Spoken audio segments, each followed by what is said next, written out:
உங்களை மன்னிச்சிருவான். சார், எங்க முத திட்டம் இதான், கடைசி திட்டம் இதான். நாங்க முருகனோட பக்தா உங்க வீட்டுக்கு வரல. நீங்க பூஜை பண்ற லார்ட் முருகா ஸ்டாச்சு மேலே நிறைய ஜுவல்ஸ் இருக்கிறத கேள்விப்பட்டு திருட்டி போக வந்தோம். See my dear brothers, முருகனுடைய ஹார்ட்ட திருண்ணா அவர் ஆசீர்வாதம் பண்ணுவார். ஆனா அவர் சிலையே திருண்ணா தலையில பேண்டேஜ் கொடுப்பார். Very sorry brother. இந்த பாட்டிலே லார்ட் முருகா யார் மடியில இருக்குதோ? தகப்பன் சிவபெருமான் மடியில. அவரை பத்தி கொஞ்சம் சொல்லுங்க. சொல்றேன். தான் உயிரையே கொடுத்த பக்தனானாலும் தாங்கிற அங்கிருந்து வந்துட்டா அடக்காம விடவே மாட்டான். உதாரணத்துக்கு ஒரு சம்பவம் சொல்றேன். சர்வேஸ்வரா, அழைத்தீர்களாமே? ஆம் திருத்தொண்டரை, தங்களை போன்ற சிறந்த சிவபக்தன் வேறு யாருமே இல்லை என்று கைலாயத்தில் உள்ள அனைவரையும் அவமதித்தீர்களாமே? ஆமையரே, நான் மன்னனாக இருந்தும் எனக்கென்றிருந்த ஒரே மைந்தனை தங்களுக்காக கரிசமைத்து விருந்தளிக்கவில்லையா? என்னை போன்ற சிவபக்தன் உலகிலும் இல்லை என்று தாங்கள் தானே கூறினீர்கள். அப்படி இருக்க தங்களை தவிர மற்றவர்களை நான் ஏன் மதிக்க வேண்டும்? நல்லது நல்லது. பூலோகத்தில் காரைக்காடு என்று ஒரு சிற்றூர் இருக்கிறது. அங்கு காரைக்காட்டு நங்கை என்ற ஒரு ஏழை தாய் இருக்கிறார். சென்று பார்த்து வருவோம்.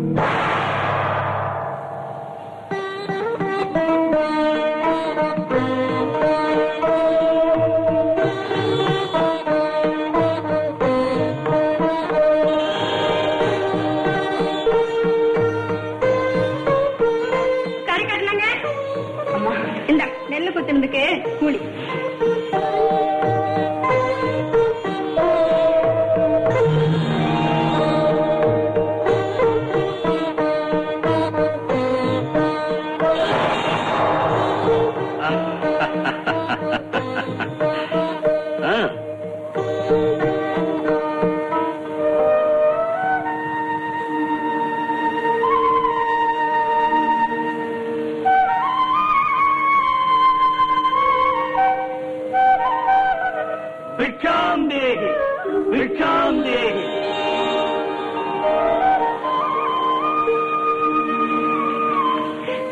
பாருங்க சுவாமி, பாருங்க. உனது மைந்தனா? ஆமாம் சுவாமி. நல்லது. தினமும் நீ சிவனடியார்களுக்கு அன்னம் படைப்பதாக யாம் கேள்விப்பட்டு வந்தோம். உண்மைதான் சுவாமி. அப்படி என்றால் நாங்கள் நீராடி சிவ பூஜை செய்து வருகின்றோம். ஏற்பாடு செய்து வை. அப்படியாகட்டும் சுவாமி.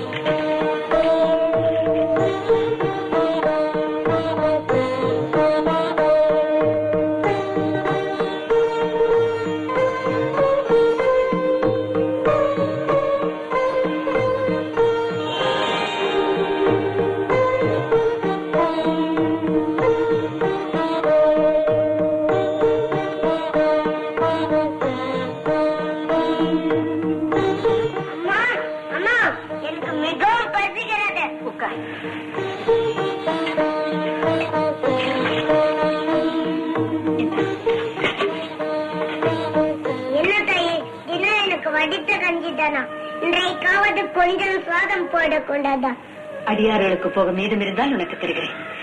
இப்பொழுது இதை குடித்து பசி ஆற்றிக்கொள். நான் சென்று இலைகள் பறித்து வருகிறேன்.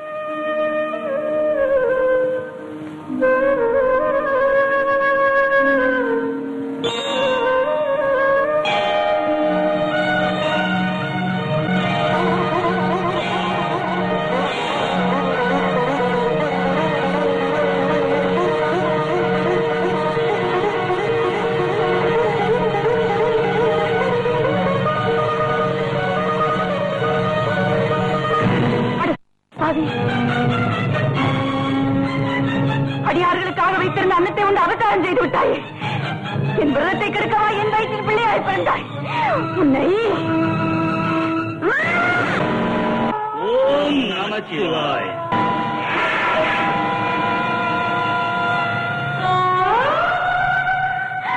ஐயோ, என் மகன் இருந்து விட்டானே.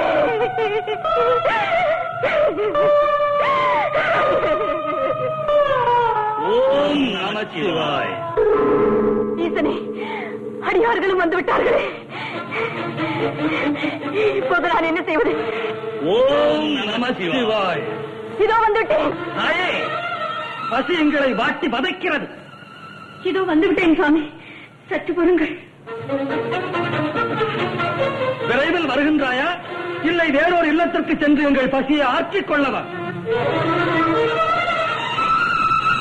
தாமதத்திற்கு மன்னிக்க வேண்டும். வாருங்கள் சுவாமி, வாருங்கள். வாருங்கள் சுவாமி, வாருங்கள். அமருங்கள் சுவாமி, அமருங்கள்.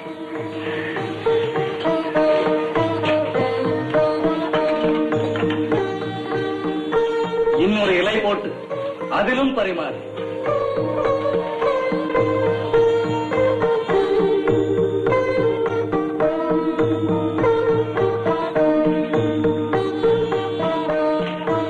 உன் மகனை அழைத்து அமரச் செய். சுவாமி, ஏன் தயக்கம்? இப்போதுதான் அவன் மாமன் வந்து அழைத்து சென்றான். பிள்ளை இல்லாத போது நாங்கள் உணவருந்த மாட்டோம். சென்று அவனை அழைத்து வா. மாமன் வீடு வெகு தூரத்தில் இருக்கிறது. அழைத்து வருவதென்றால் 3 நாட்களாகும். சுவாமி, 1000 தவறுகள் செய்திருந்தாலும் என்னை மன்னித்து என் விரதத்தை நிறைவேற்றி தாருங்கள். முடியாது. பிள்ளை வந்தால் ஒழிய இங்கே நாங்கள் உணவருந்த மாட்டோம். தொண்டரை புறப்படும். சுவாமி, நீங்கள் உணவருந்தாமல் போன இதனால் வரை நான் கடைபிடித்து வந்த விரதம் பயனில்லாமல் போய்விடும். உங்களை கெஞ்சி கேட்கிறேன், உணவருந்தி விட்டு போங்கள். நீ என்ன சொன்னாலும் சரி, உன் எண்ணம் ஈடேறாது. உங்களை போக விட மாட்டேன்.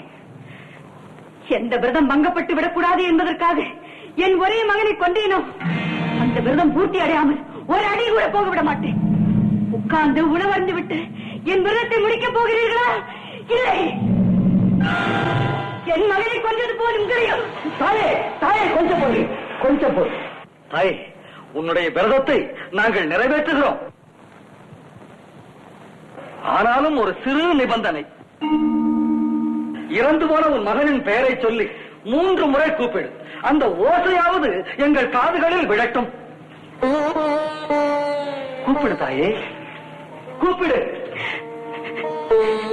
சிவனேசா, சிவனேசா, சிவனேசா.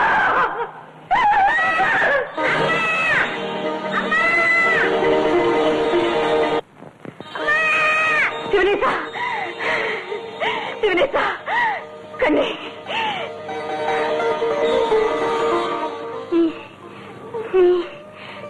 இறந்து போன குழந்தை உயிரோடு வருவதென்றால் வந்தது.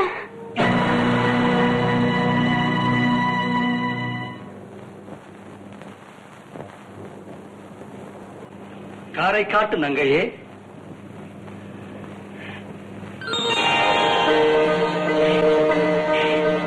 சுவாமி, சுவாமி. காரைக்காட்டு நங்கையே, உனது பக்தியை மெச்சினோம். இப்பூ உலகில் நலமோடு வாழ்ந்து எம்மை வந்து அடைவாயா.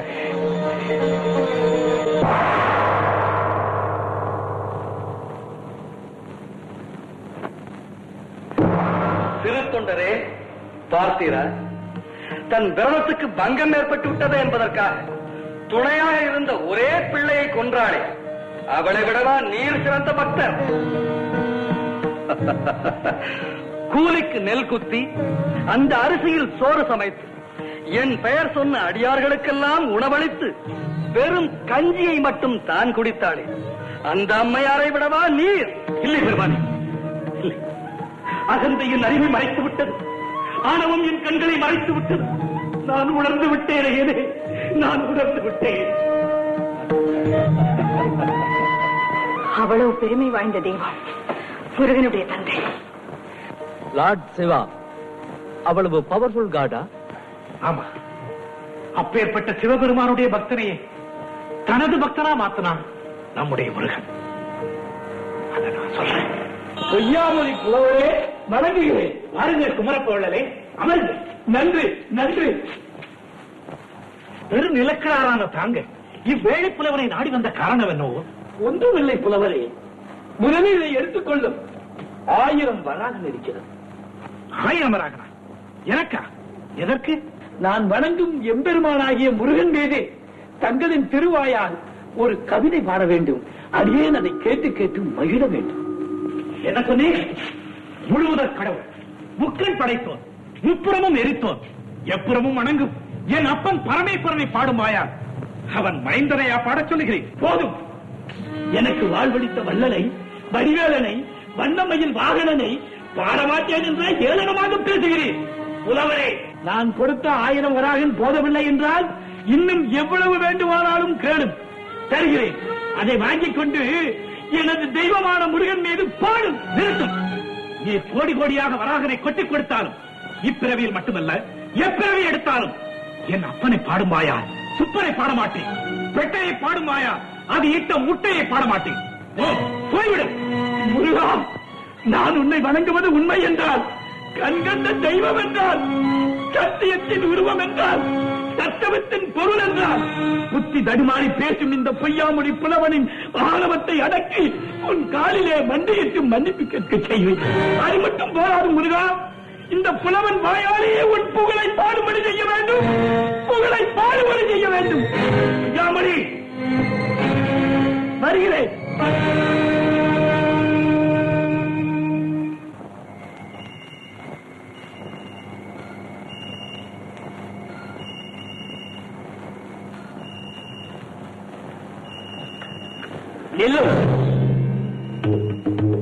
யாரப்பா நீ?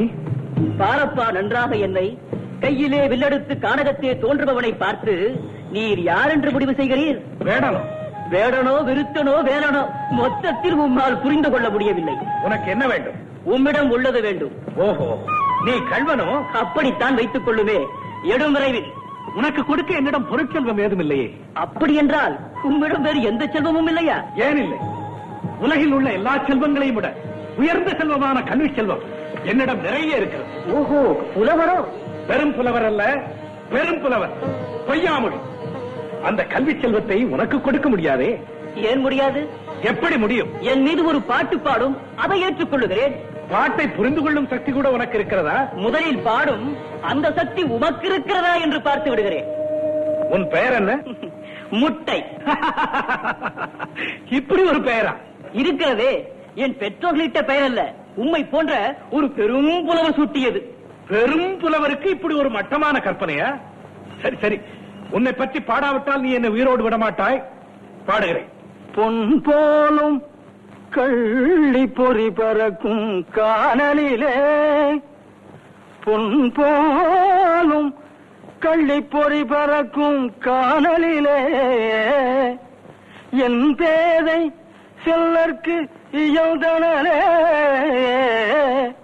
மின் போலும் மானவேல் முட்டைக்கு மாறாயதவர் போம், காணவேல் முட்டைக்கும் காடு, காணவேல் முட்டைக்கும் காடு.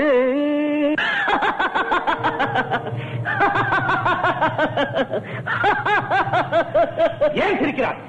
நீர் பாடிய பாடலில் சொற்குற்றமில்லை, ஆனால் பொருட்குற்றம் இருக்கிறது. பொருட்குற்றமா? ஆமா.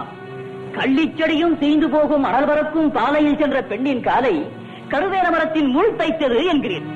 ஆமாம். கள்ளி மரம் ஈரம் மிகுந்தது, வெட்டி போட்டாலும் அது சுலபத்தில் காய்வதில்லை. கருவேலமுள்ளோ பச்சையாக இருந்தாலும் சுலபத்தில் எரியும் தன்மையுடையது. அப்படி இருக்க கள்ளியே பற்றி எரியும் போது கடும் வெயிலிலே கருவேலம் முள் மட்டும் எப்படி எரியாமல் இருந்தது?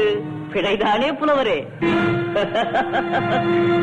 இந்த லட்சணத்தில் கல்வி செல்வம் ஏராளமாக வைத்திருப்பதாக தலைக்கணம் வேறு, தமிழ் புலமை வேறு, பார்வதி பரமேஸ்வரன் பக்தி வேறு, பெட்டையை பாடும் வாயால் முட்டையை பாடமாட்டேன் என்ற திமிரான பேச்சு வேறு.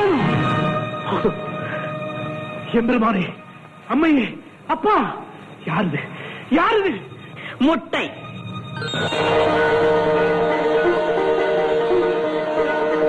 பெட்டையிட்ட முட்டை, அப்பன் பெற்ற சுப்பன். ஐயரே, போதும் போதும், கோடி கோடியாக கொட்டி கொடுத்தாலும் உன் மீது பாடமாட்டேன் என்று குமரப்ப வள்ளலிடம் அகந்தையாக பேசி அவமதித்தேன். என் அகந்தையை அழிக்க வந்த அழகு தெய்வமே, கவிதை இன்பமே, கண்ணி தமிழ் வளர்த்த சங்கமே, என்னை மன்னித்து விடுங்க, என்னை மன்னித்து விடுங்க.